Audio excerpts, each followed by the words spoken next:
Les partis politiques se fient sur leurs candidats pour les législatives de 2023.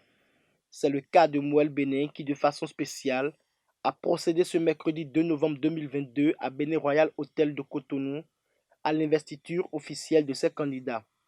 En effet, après un processus enclenché depuis avril 2022 ayant abouti à 1100 candidatures enregistrées, 218 ont été finalement retenues.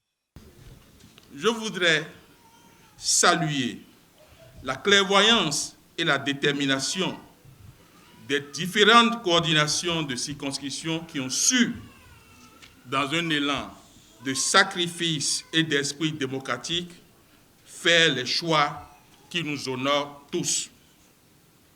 Je salue la persévérance et l'esprit de sacrifice du comité d'arbitrage et de sélection que j'ai présidé, qui, dans un élan de hauteur et de vérité, a su concrétiser les positionnements qui font la fierté de notre parti.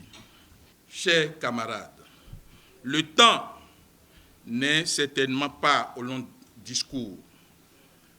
La cérémonie de ce jour, je souhaite qu'elle ait 3 objectifs. Premièrement, présenter les candidats.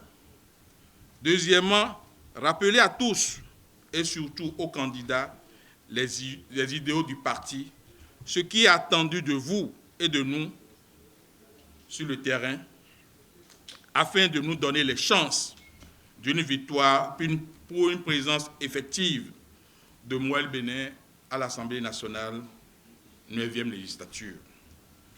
Troisièmement, aborder avec vous les grandes lignes de notre projet de mandature et afin que déjà les esprits intègrent les éléments de langage qui crédibilisent notre parti. Cela a été l'occasion pour les candidats de prendre des engagements conformément aux clauses définies par le parti, comme quoi la vérité, le travail et la patrie doivent primer et être leur leitmotiv.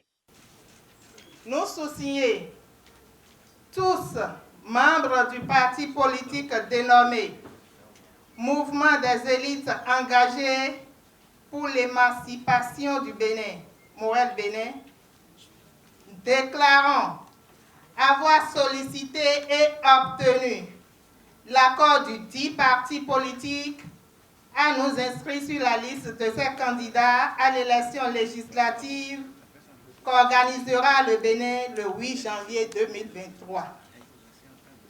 Dans ce cadre, un certain nombre de principes, règles et conditions ont été fixés par les responsables du parti politique, dont l'engagement sur l'honneur objet des présentes.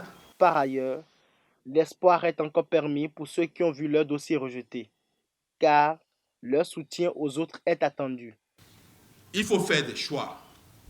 On ne veut que 218. Tout le monde ne peut pas être candidat. Donc je voudrais